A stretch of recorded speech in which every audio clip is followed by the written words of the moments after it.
Ini, jadi karena keyahudian mereka lah, mereka itu diwajibkan untuk bersunat, gitu. Jadi orang yang di luar Yahudi, non-Yahudi, tetapi Injil juga diberikan kepada mereka. Karena Yesus menyatakan bahwa Injil itu harus diberitakan kepada seluruh dunia, ya maka itu tidak berlaku gitu, karena karunia keselamatan ini diberikan bagi semua orang gitu. Jadi penafsirannya penafsirannya itu harus relevan, jangan dikait-kaitkan yang satu dengan yang lain dan hanya untuk mengukuhkan asumsi kita gitu. Itu prinsip hermeneutika Kristen, itu jelas dalam hal ini gitu ya.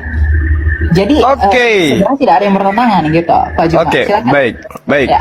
Saya kembali, saya ulangi dengan narasi Anda yang begitu panjang. Saya mau tanya kepada saudara, menurut Yesus, Injil mana yang harus diberitakan kepada semua bangsa muridnya? Jawab. Apa yang mereka saksikan itu? Semua. Injil, bukan Injil Lukas, Injil Markus, Matius, Yohanes, Surat Paulus. Injil itu bukan satu establishing karena belum ada kanonisasi. Oke, Ya. berarti dengan kata lain bukan kitab saudara. Dengan kata lain, bukanlah kitab saudara yang Yesus perintahkan untuk diberitakan. Catat itu. Ya, karena memang itu belakangan dikanonkan. Ya, saya setuju. Oke, sip. Anda sudah akui, bagus. Nah, sekarang gini, ketika saudara mengatakan Taurat itu tidak berlaku untuk bangsa lain lagi, emang Taurat itu pernah berlaku untuk bangsa lain? Memang nggak pernah. Taurat itu untuk Bani Yakob. Jadi Yesus mati di atas tiang salib untuk membatalkan hukum Taurat untuk Kristen, itu nggak nyambung.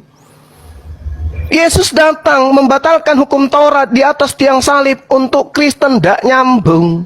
Efesus 2 nomor 15, dengan matinya Yesus, dia telah membatalkan hukum Taurat beserta segala ketetapan yang ada di dalamnya. Itu nggak nyambung itu. Kenapa Paulus mengajarkan itu, orang Farisi ini mengajarkan itu, kenapa? Karena target sasarannya adalah orang-orang yang tidak bersunat. Target sasarannya adalah orang-orang pemakan babi, mohon maaf. Target sasarannya adalah penyembah-penyembah dewa. Siapa itu? Kekaisaran Romawi Yunani. Itu target sasarannya. Sehingga hukum Torah yang berat itu menurut pandangan orang Roma dan Yunani kudu harus batal dulu baru diterima oleh mereka. Makanya pernyataan Paulus itu jelas. Jadi kalau Anda mengatakan Taurat tidak berlaku lagi untuk bangsa lain, Bung, Anda belajar di mana? Hukum Taurat itu untuk Bani Israel, bukan untuk non-Israel. Maka sekarang, hai orang Israel, dengarkanlah ketetapan dan peraturan yang kuajarkan kepadamu untuk dilakukan supaya kamu hidup. Ini untuk orang Israel. Jangan kau menambahi, jangan kau mengurangi. Ulangan 4, satu perikop Anda baca, Anda nggak nyambung di situ. Kemudian ulangan 6, inilah perintah, yakni ketetapan dan peraturan yang kuajarkan kepadamu atas perintah Tuhan Allahmu yang dilakukan di negeri di mana kamu pergi untuk mendidikinya, supaya seumur hidupmu, engkau, anak cucumu, takut akan Tuhan, berpegang pada segala ketetapan yang dan perintahnya yang disampaikan kepadamu, supaya lanjut umurmu. Maka dengarlah, hai orang Israel. Tak ada itu, Bang.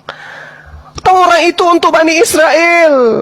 Kalau Anda kurang yakin, silakan Anda baca di dalam Ulangan 33. Hukum yang ada untuk Bani Yakub saja, bukan untuk Anda. Jadi kenapa Yesus mati untuk Anda? Apa hubungannya? Kalau Yesus datang untuk membatalkan dalam perspektif Anda menggenapi, kenapa untuk Anda?